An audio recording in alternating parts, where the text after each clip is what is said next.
On. Hey, ladies and gentlemen, KocoSports.com proudly presents Wrestle AM. That's right, it's half wrestling show, half morning show, pretty much all BS. And of course, you got the Coco crew here holding it down live. First, you got yours truly, the sexiest man on all of Internet Wrestling Radio. That's right, boom, boom, here's Shaking the Room live from the RVA. Talk about Richmond, Virginia.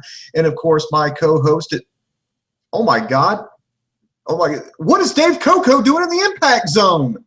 Oh, I can't believe it. This is totally unexpected. Dave KocoSports, ladies and gentlemen. He's going to the ring. He's got a microphone. Quick, let's listen to what he has to say. Ladies and gentlemen, welcome to our weekly Impact review. I dragged Boom Boom into it. I still want to give a couple shout-outs to Geek Essentials, who always help us out. And American Alucard did a TNA review, which he usually joins us for the TNA show. But this week, real life has been beating me down. But we'll save real life drama. So American Alucard's TNA review is also in the link. He usually joins us. But I want to get Boom Boom because Boom Boom gave up on the TNA product. And a lot of people have given up on the TNA product. And the reason I wanted to get Boom Boom there is, A, we had a couple comments like, you guys are way too positive. I was like, he's Mr. TNA. That's who I'm hosting with. But the second thing is, I thought this show was worthy enough if you're a TNA fan, loyalist, observer, whatever you want to describe your TNA fandom or TNA watching ability, pretend that sentence made sense. I thought this week was a good week to try to win fans back. And that's why I brought Boom Boom. Boom Boom used to do Impact reviews every TNA with me. Matter of fact, you know, it was the second show we started reviewing weekly when we came on YouTube. And Boom Boom, I had to give up during the Hogan era for a little bit, but Boom Boom gave up and he's like, I'll come back. He's like, no, I'm done. I thought this was a huge win. It was a night of returns. Jeff Jarrett, the king of the mountain, the man, welcome home. It was a feel-good moment. It wasn't as perfect as a Jeff Jarrett TNA fan like myself would want. I'm saying old TNA fan, $10 pay-per-view here, folks. But at the same time, at least he got that. Now, Booms, I give it a win. And I give it a win so much that I said, if there's a show good enough, I'm going to convince you to watch it. Lots of returns. It was live. Some pretty decent matches. Now, you being a TNA defector, a TNA giver-upper, a TNA white flagger, what is your thoughts? You don't watch it every week. You just came back this week. And I think this is a good week to try to get those white flaggers. That's a good name, right? That's not offensive to anyone. The guys who give up, white flags. Okay, moving on. Booms, do you think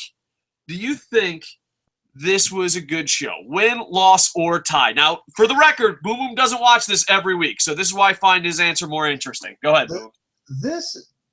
It's difficult, Dave. I mean, I know it's simple, what do you think? Win, loss, or tie? Well, me, I just don't know if I can actually give it a grade considering I have not watched the product, and I can actually start to measure that in years now for the amount of time that I haven't watched Impact Wrestling. So I don't know if it's fair for me to give it a, straight up win, loss, or tie.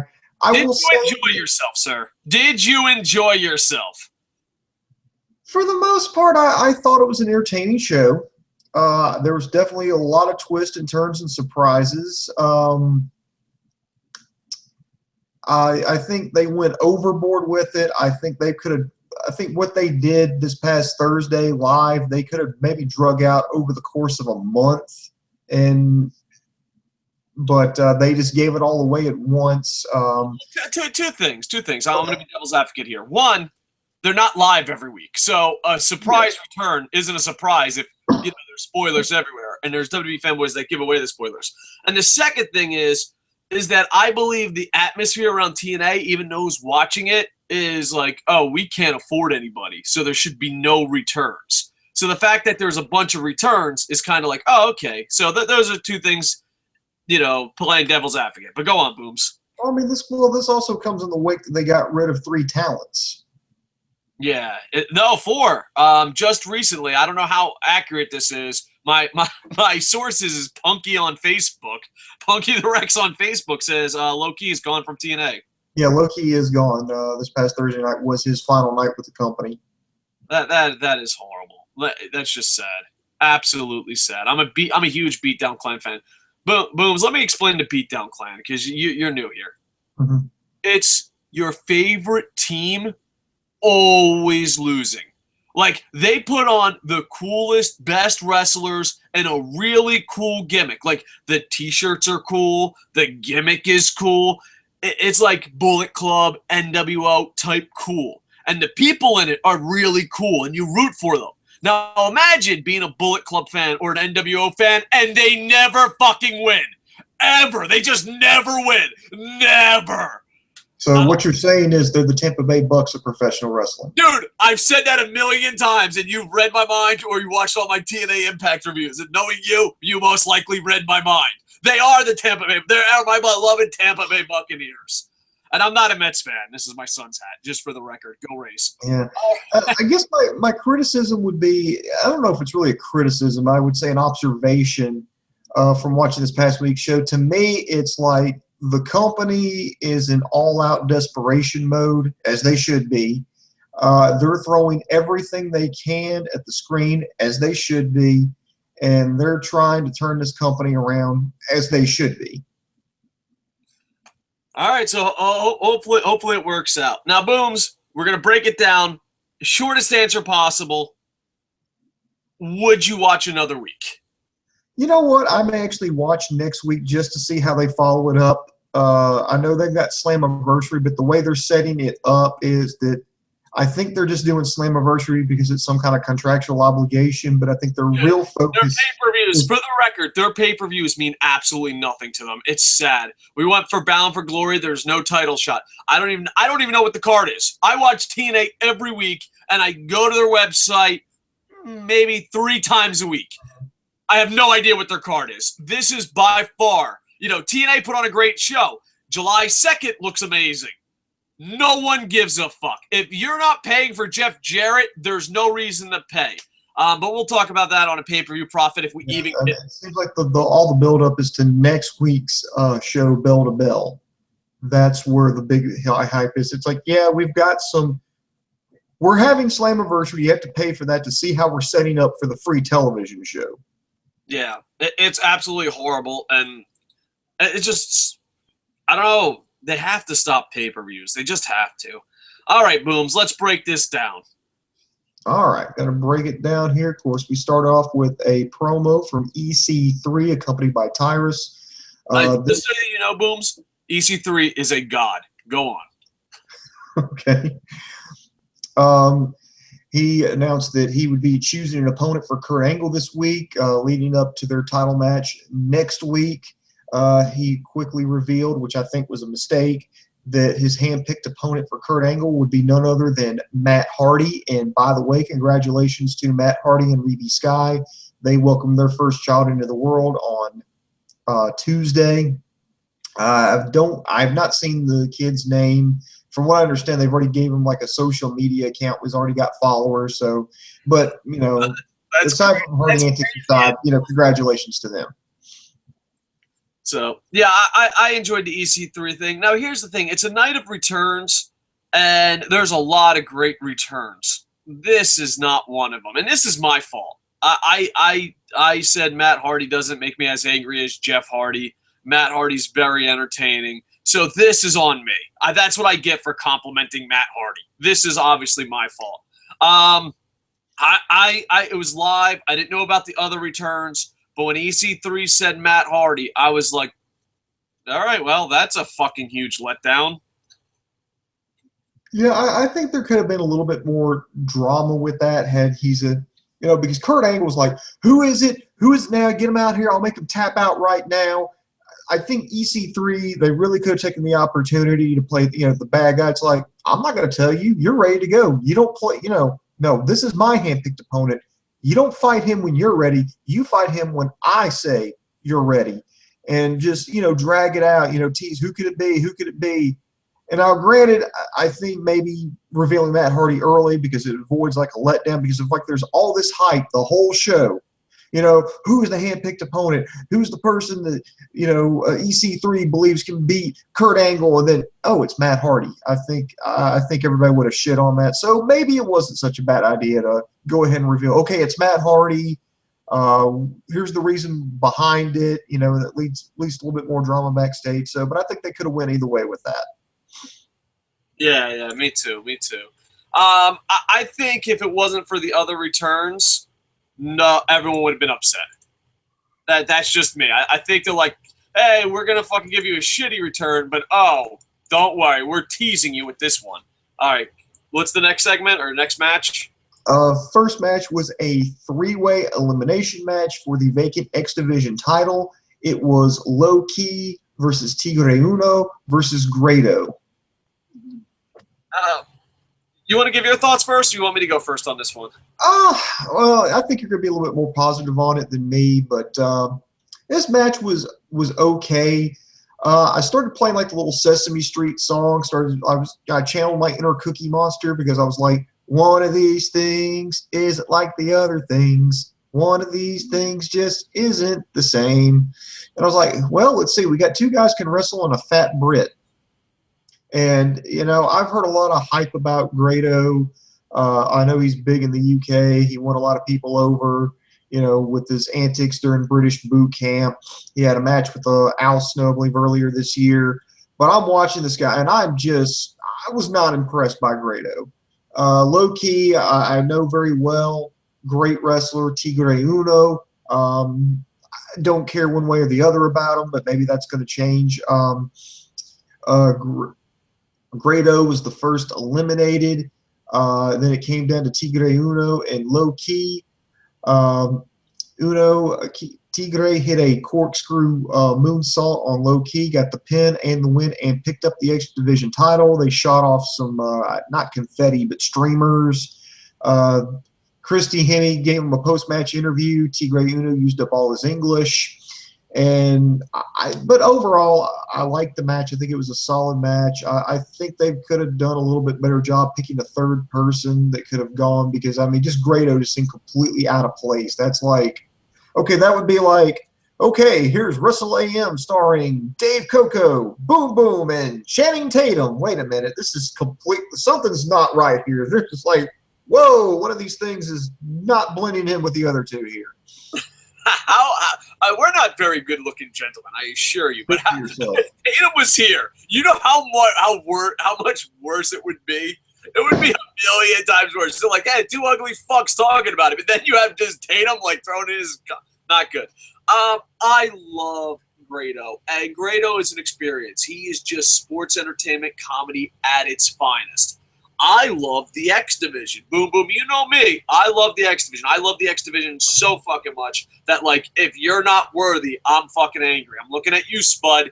I love Grado. I love the X Division. So you think 1 + 1 = Kevin Nash. Not so fast, my fellow friend. Fuck you, Grado. Fuck you, X Division. And fuck you, TNA. Don't you fucking dare. I get it. Oh, he's different. Fuck you. I love Grado. I love Spud. The X Division is a million times more than get it? It's funny. No, it's bullshit. Now, if you want to do that for the world title, hey, go fuck the world title. I don't give a shit. You want to do the tag team division? Sure, why not? You want to go do it with the knockout? Sure. You don't do that to my beloved X Division, all right? And I love Grado. Boom, boom, we can vouch for this. I saw Grado. I saw him. I was like, dude, I love this guy. He's just pure fucking entertainment. But it should not have been in that ring, should have never been in the tournament, and I hope Grado is a huge success. If he, I don't know, idle threat here. I just cannot fucking take it. There's no fucking way Grado should be in this match. With that said, I was happy as shit when Grado got eliminated. Now I'm a Grado maniac, or whatever the fuck you want to call me. I'm pro Grado. I fucking stood up and cheered and said, thank fucking Terry Funk, he's eliminated. Just bullshit. It's bullshit. One good thing plus one good thing. If it doesn't work out, you have marriage. No, it shouldn't be that way. So I'm glad Grado's gone. But then, of course, you got Tigre Uno versus the goddamn Buccaneers punter. I love Low Key. You love Low Key. But the Beatdown Clan is the goddamn Gabby Jays of the fucking TNA. They're the Glass Joes. They fucking lose so goddamn much. Barry Horowitz just text messaged TNA saying, hey, don't you think they're losing a bit much here? It's Bullshit.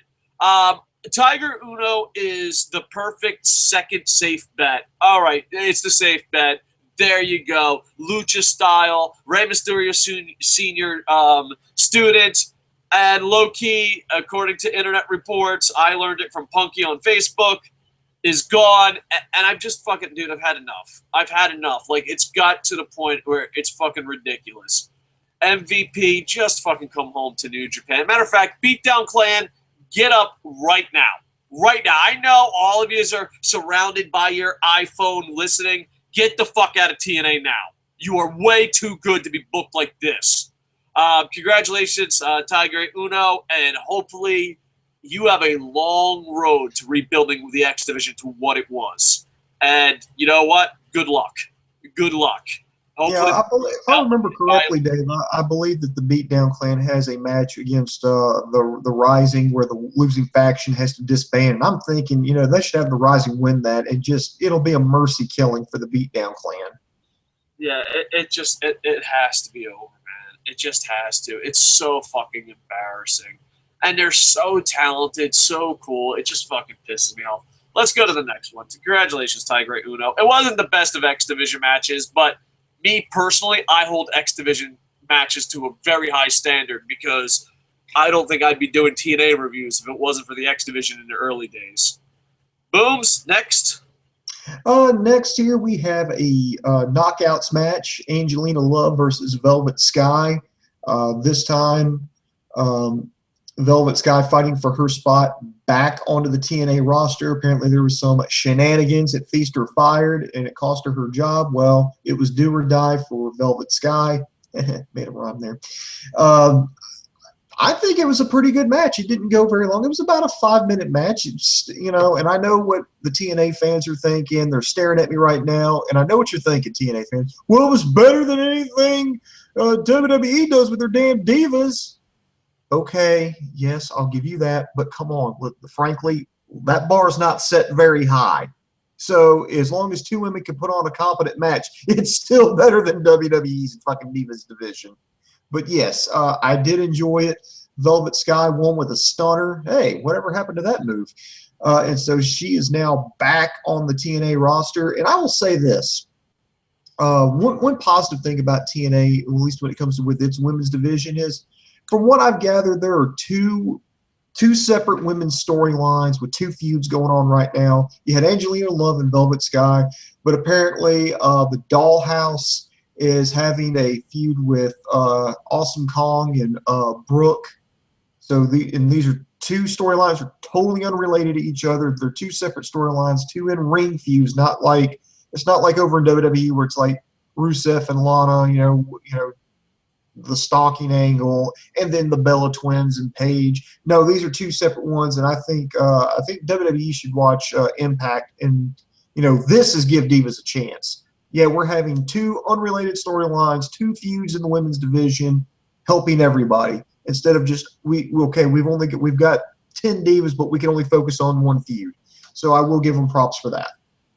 Yeah, I enjoyed the match. I thought it was a bit short, but I think in my head, because they're both from the Beautiful People, and Beautiful People had such a big impact in TNA, that I was expecting so much more. But overall, I enjoyed it, and hopefully it goes somewhere. And it's weird because the people that have been watching it since the $10 pay-per-views, they're like, holy shit, this is amazing. But it seems like the live audience and the online audience doesn't give a shit. So it kind of makes me feel like I'm the only asshole that paid $10 weekly. Like, you know what I mean? Like I feel like I'm the only guy that watched this show for a long time. I don't know when the Beautiful People era was, but it was a big chunk of the Knockouts history. And now they came back, and I expected more of a reaction. And I kind of wonder if that's because a lot more people say they're TNA fans, but really they just hate WWE. But no, overall, it was very short. I wasn't expecting live comments because of the hour that we're doing it, but we'll just sneak in a couple live comments right now. Shane Arcel said, any news on Austin Aries resigning? No, not that I know of. He said, I stopped watching TNA after they ignored the X Division. I don't blame you, man. And, of course, the fuck Hogan came in and ruined the show for me. Dude, listen, it's a lot better now, and he asks, is the show worth watching?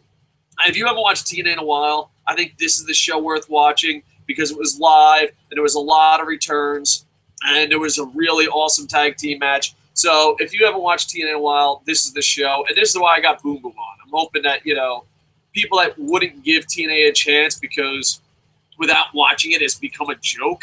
I hope that more people will give it a chance. All right, Booms, let's break it down some more, sir. All right. Oh, by the way, do they still have that dumb thing in the X Division where you can cash it in and get a TNA championship match? Yes. I don't want it to be there, but it is. And fucking the reason why there was that X Division title, because Spud, and I love Spud, but he's not X Division worthy. Cashed it in and lost to Kurt Angle. And Booms, don't worry about last week. Focus on this week. Yeah, they still have that cash in shit. And the first time it happened, it was like, oh cool, Austin Aries did it. Oh cool, like, hey, this is kind of original. As soon as that happened, it was like, oh, come on, dude. They never picked the X Division title. It's fucking bullshit. And not all that, but like, they don't give a fuck about the X Division title. And then all of a sudden, like, oh, here we go. The X Division title can be cashed in now. And then everyone starts caring about it. It's bad. It's really bad. But boom, that's last week. Let's focus on this week. Okay, focusing on this week, we had a tag team match. It was the best of 5 series. The Dirty Heels versus the Wolves.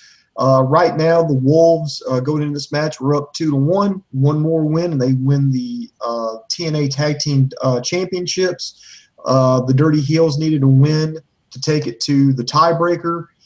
This time they chose Full Metal Mayhem. And this match was absolutely insane.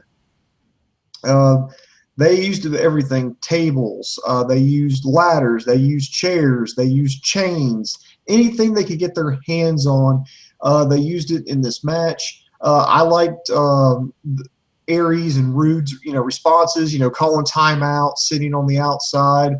The Wolves, I mean, they could taste blood. I mean, one more win and they're the tag team champions, going at it with everything that they had. However, it wasn't enough. I like the spot they did with Austin Aries with the trash can over him. They gave him a couple of Van Terminators,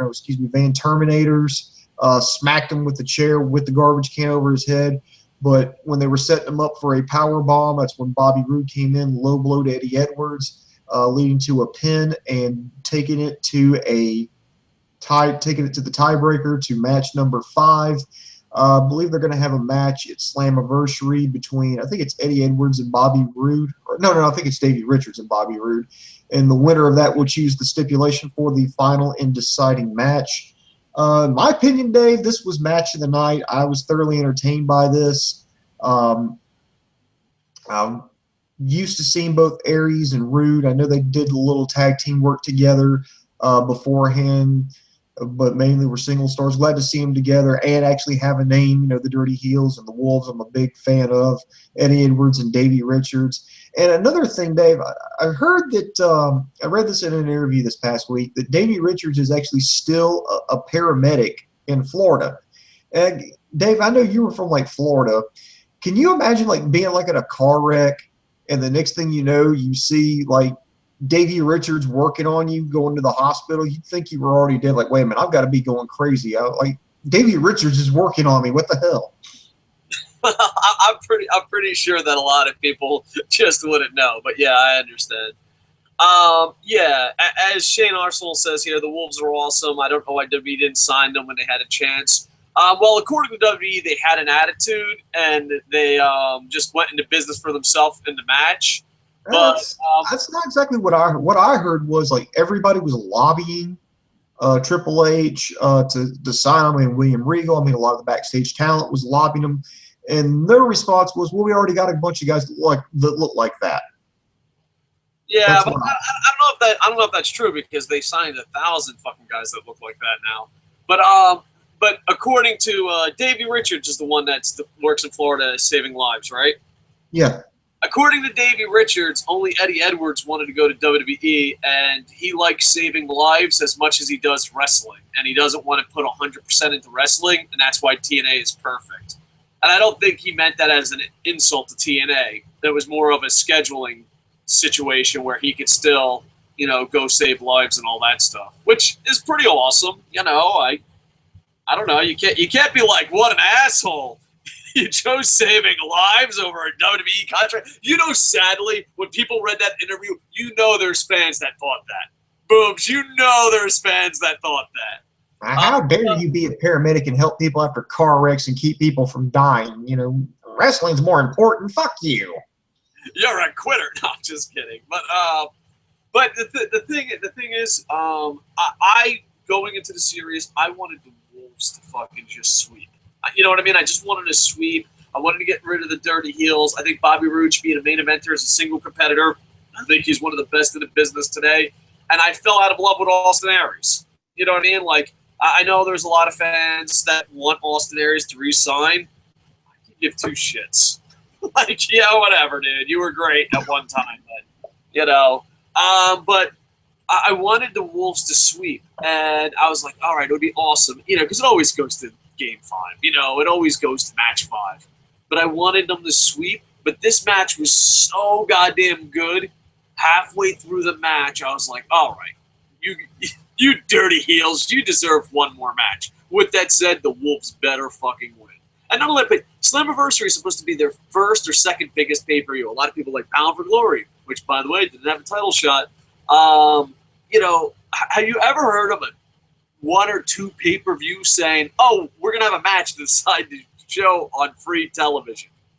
TNA, get out of the pay-per-view market. And I'm not saying that as see, that's the thing. I think they're contractually obligated to have so many pay-per-views a year. I think if you sign a contract with whatever pay-per-view provider to provide X amount of pay-per-views per year, you got to do it. And with the situation they're in now, I think their main focus should be the weekly television show. Without a doubt. And maybe that's why, because they have 6, who knows. But at the same time, it really does look awkward and bad. You know what I mean? Like, we have a pay-per-view this week, but wait till free television. You know what I mean? That's what it didn't seem like that all night long. All right, then the biggest shock of the night. Booms. Next, Jeff Jarrett. Yes, you heard me correctly. Jeff Jarrett, along with his wife Karen, walked around ringside, shook hands, got in the ring, and basically said, his hell frozen over. He was back, and then they went to this long story. I think TNA just said, Jeff, you got all the time you want. Just go out there and, get on the microphone, cut a promo. And himself and Karen did. They talked about, what's he doing back, and he said, I'll talk about that at a later time, but I'm back tonight, to let him know that I was invited by TNA, and he talked about the whole process of getting a phone call while he was out promoting Global Force Wrestling. And they were going to bring back King of the Mountain. They wanted him to participate in it. And his wife, both of these guys, it seemed real to me. If it wasn't, they fooled me. They seem both genuine. Karen is not that good of an actress. That shit is real.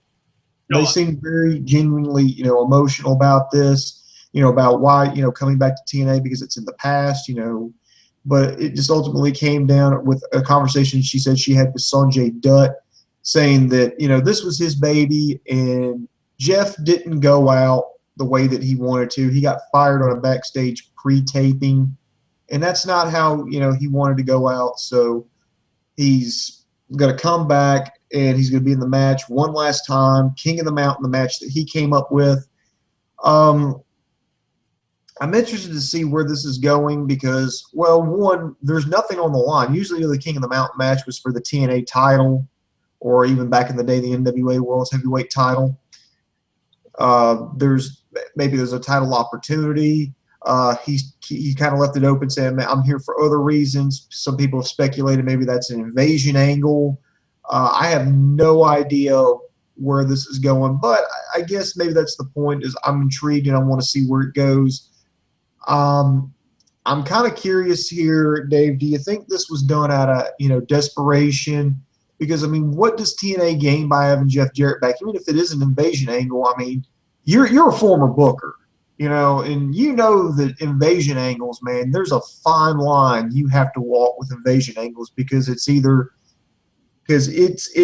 a tightrope you have to walk, because if you go too far either side, it's just shit. And it's bad television, it's bad storytelling, but there's that fine line you have to walk where it's actually good. So do you see it? Do you see this as maybe like an attention, not attention whoring, but maybe attention whoring by TNA? Because why would you want to bring in, essentially another promotion and give them publicity when you're on the ropes here and you're possibly going to be out of a television network and looking for a new home?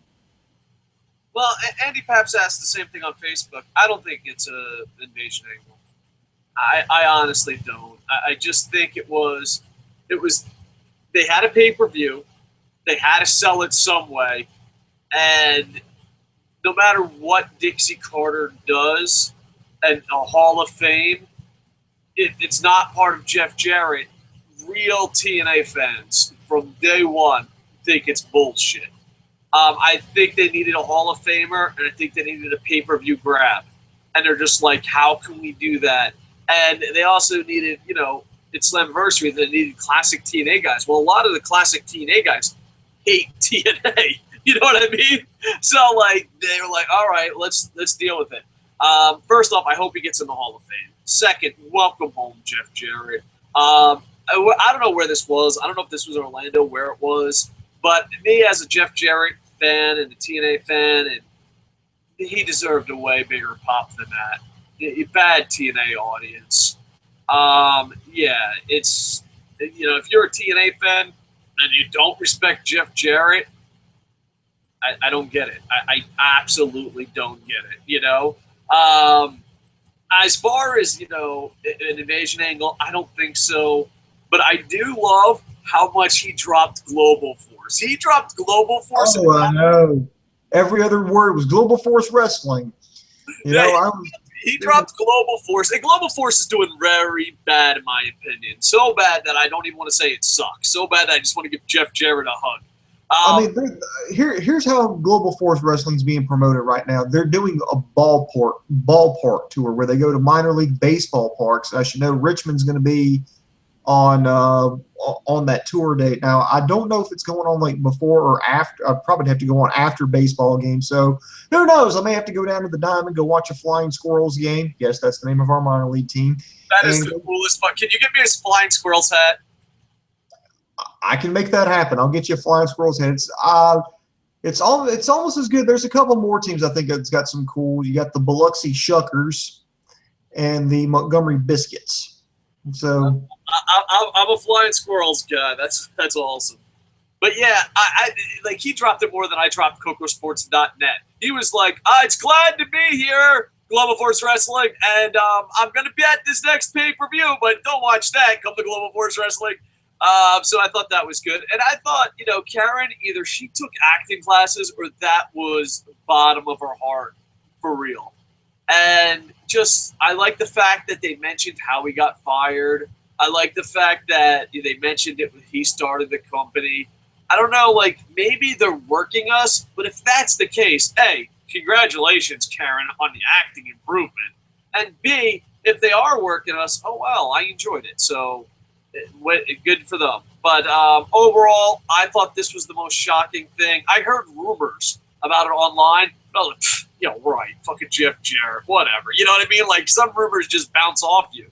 And when it came out, I guess I loved everything about this. It's just live audience. And that just, to me, it just shows me that maybe Impact just brings in people. Maybe they don't have their own fan base. Here's something else about Global Force Wrestling. A lot of that is made up of former TNA talent. It's you're either coming from TNA or New Japan. Yeah. So there you go. Next, another return, kind of. Did not see this one coming. Go ahead. Yeah, I didn't see this one coming either. We had Bram, who apparently has been issuing opening challenges to former TNA talent because fuck it, we can make a storyline out of that. And You know this what? week, That answer right there sounds like you've been watching TNA for fucking years. Go on. the person who came out this week, surprised, I don't think is a former TNA talent, but it is a legend. Vader came out. Motherfucking fuck the world, baby. Vader. Yeah, Vader time. I love Vader, but man, is he not the same? But he did lose a little bit weight since his WWE days. Ooh. He's huge. His knees are shot, but son of a bitch, he's still huge. Younger fans, please go and check out Vader in Japan, Vader in WCW. Vader was really, really one of the best big men in the business. Oh, I know. His feud was Sting back in 90, I want to say 92, 93. Man, that was one of the best feuds I've ever seen. Yeah, it was absolutely amazing. It's just, father time and injuries catch up to everyone. But overall, I popped for Vader. I don't know if the younger fans even know who Vader is. Vader wins via DQ. If you don't know who Vader is, then our education system has failed our children. Yeah, because when I teach little kids, the first thing I say is, "Do you all know who Vader is? Darth Vader? Go to detention." It's I before E except after C. 2 + 2 = 4. And Big Van Vader was an awesome wrestler. There you go. Yeah, and then he's beating the hell out of Vader, and then the Blueprint Matt Morgan makes the save, and I guess that's the pay-per-view match, and it's perfect because I thought Matt Morgan was done. I thought he was done with wrestling. Period. I'm surprised to see him back. Nah, he's probably just gonna put Brandon over. But first off, hey, they're perfect for each other because tons of people say they have potential, and they're never going to cash in on that potential. That soundbite's going to come back and bite me when Bram wins the title. But still, no, Matt Morgan was always, Matt Morgan has potential. Didn't do shit with it. I'm starting to feel Bram is this generation's Matt Morgan. Like, I could see Matt Morgan, putting him over and be like, congratulations, kid. Now make sure you never live up to your potential because I'm passing the you're not going to live up to your potential torch. All right, next. Yeah, very strange return, but I'm going to say I want to see where it goes, but I know where it's going. It's going nowhere. Next, we have Eric Young versus Sergeant Chris Melendez. It's interesting to see literally a one-legged wrestler, aside from Zach Gowen, former soldier. Lost his leg in the War on Terror. They allowed him to go in there and I was wondering if they were going to let him wrestle with the prosthetic leg, because technically speaking, that could be considered a foreign object. But Eric Young apparently playing a little bit more militant of a character. Still hard for me to take you seriously as a bad guy if you're wearing hot pink tights, if you're supposed to be a badass. Just saying.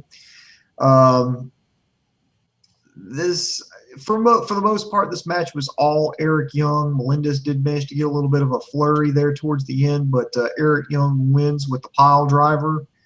I kind of like the idea of having a former soldier, who fought the War on Terror come in and wrestle, especially with the prosthetic leg, show the realities of war.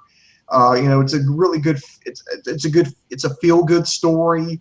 Here's a guy who lost his leg, who's not going to give up on his dream and decided, I want to turn things around and learn how to wrestle, going in there, which I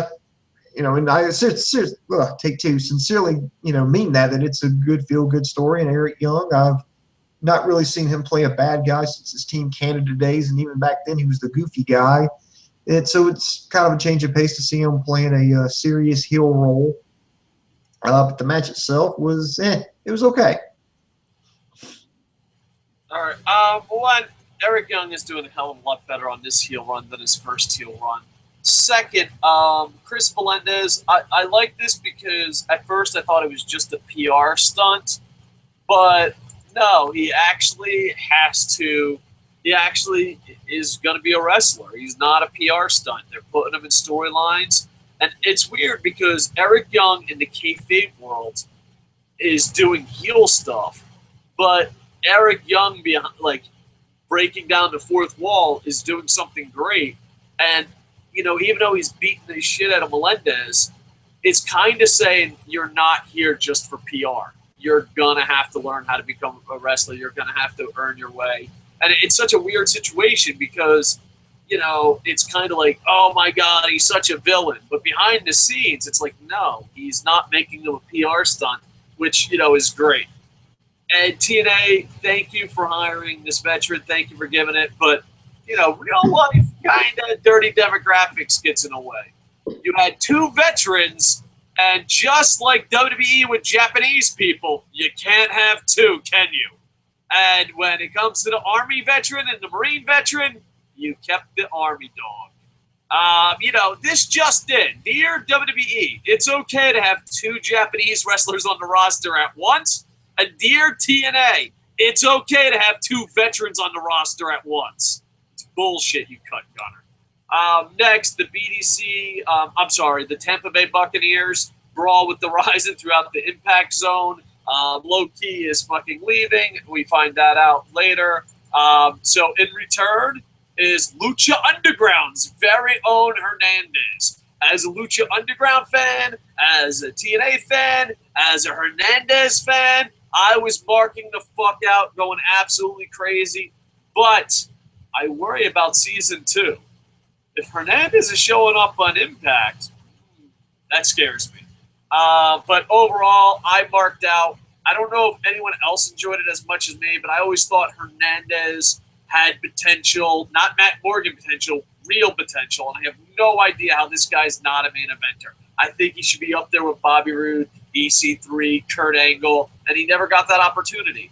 Hopefully, you know, after shining a little bit in Lucha Underground, he can come here and do something awesome. What was your thoughts of watching the Tampa Bay Buccaneers? And Booms, don't let Hernandez fool you. He's just the #1 draft pick. The Buccaneers still suck. Boom, thoughts?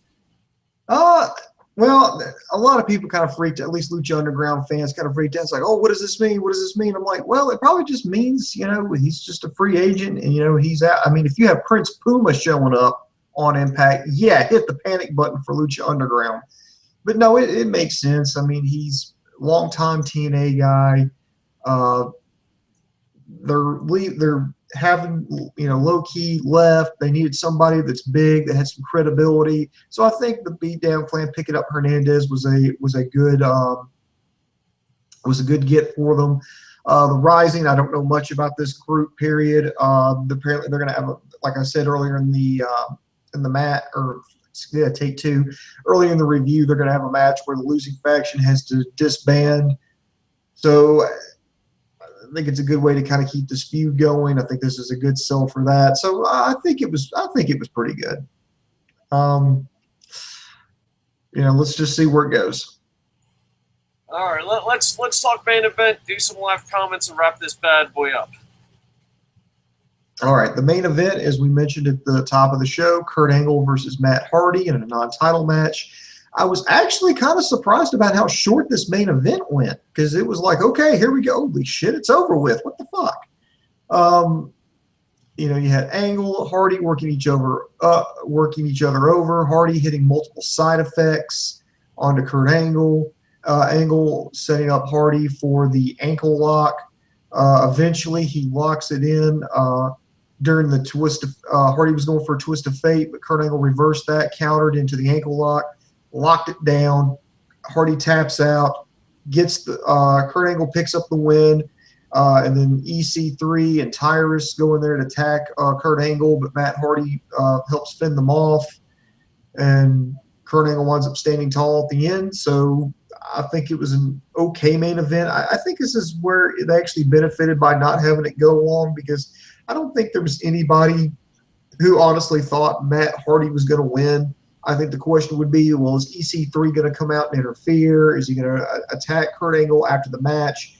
You know, I like it. You know, it's Kurt Angle, the Olympic champion, versus, you know, the undefeated EC3, the big build up to that.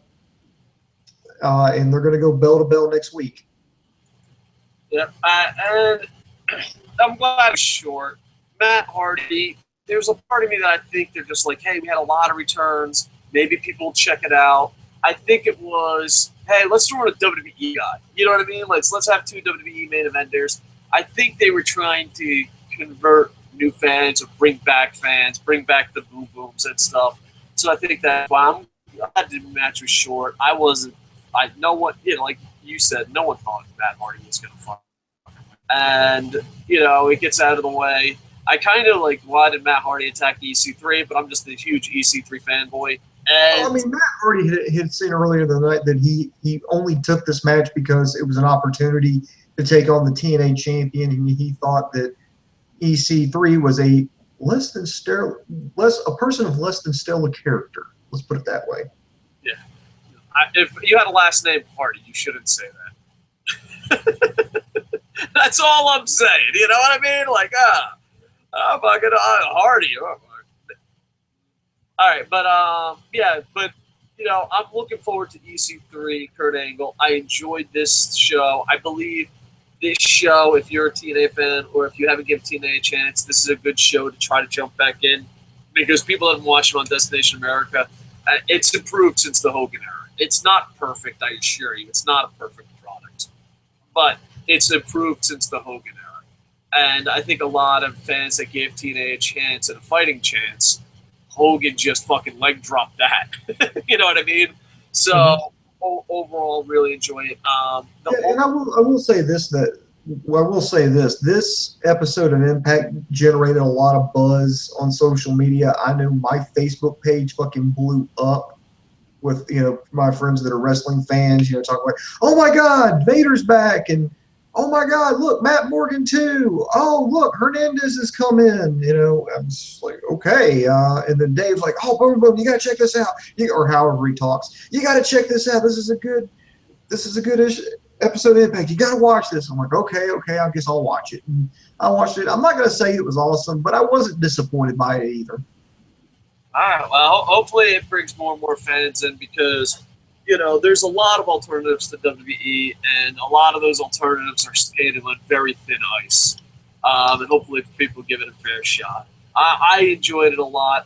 I think since moving to Destination America, it's a lot more watchable and enjoyable. Yeah, I will say this, the production values were actually quite nice. All right, let's just go through live comments. We didn't expect any live comments because of the weird time we're doing this. I live in Tokyo, Boo Boo lives in Virginia. So we really appreciate all the live comments. Andy Paps, we already did this one, the invasion angle. I don't think it's going to happen, but it would be interesting. And boom, boom, boom, boom, boom. Shane Arsenal, who's the king of the comments. Let's dedicate the show to him. Shane Arsenal, the show is dedicated to you, sir. Davey could save the life of the tag team division if he went to WWE. Austin Aries will probably go back to ROH. Yeah, but he's not the same Austin Aries that left ROH. I like Austin Aries, but it's kind of like Austin Aries. Like if you're a WWE fan, Austin Aries is like Paige. You respect her, just not as much as you used to. Rabbit Jones says send a link to the show. Just go to watchwrestling.ch. I mean, I think other than that, there'll be links in the doobly-doo. But yeah, if you guys want to pirate it, just watchwrestling.ch. You can torrent all that fun stuff. Pirate at your own. Yeah, another one you can go to is bollyrules.net. It's BOLLYRULEZ.net. They've got links on there all the time, so it's a couple places you can go if you want to, yo-ho, a pirate site for me. And this is a really hard question. This will be the last question of the night, and then we really have to wrap up.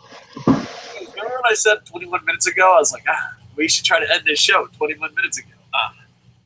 Sean Arsenal, our MVP in the comment section tonight, says, best champion from the well-known promotions. Here's the thing. That's a really tough question because I believe right now every champion is good. I honestly do. I think NXT, you got Owens. I don't know if you consider that a major brand, so I do.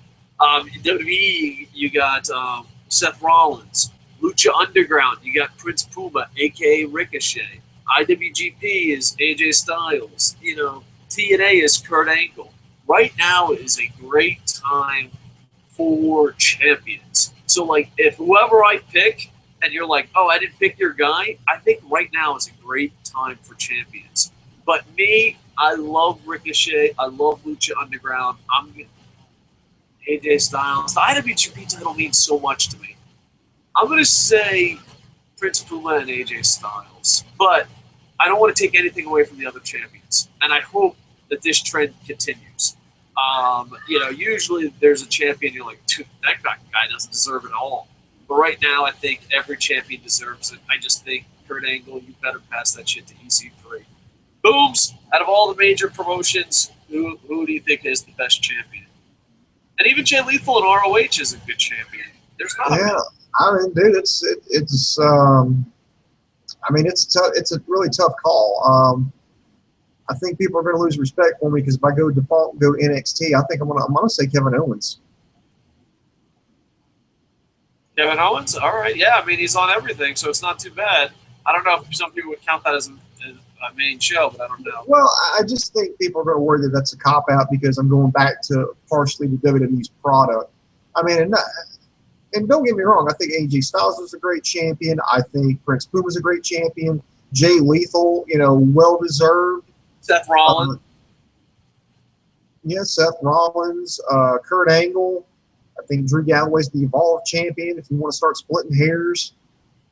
Yeah. It depends on like what you consider a major title because I've had people tell me IWGP is not a major title, and that's when and you can tell them to go fornicate themselves with an iron stick. That's when like you hear something so stupid, you just stare at them. You don't even respond. Just stare at them. Like the IWGP is not a major title.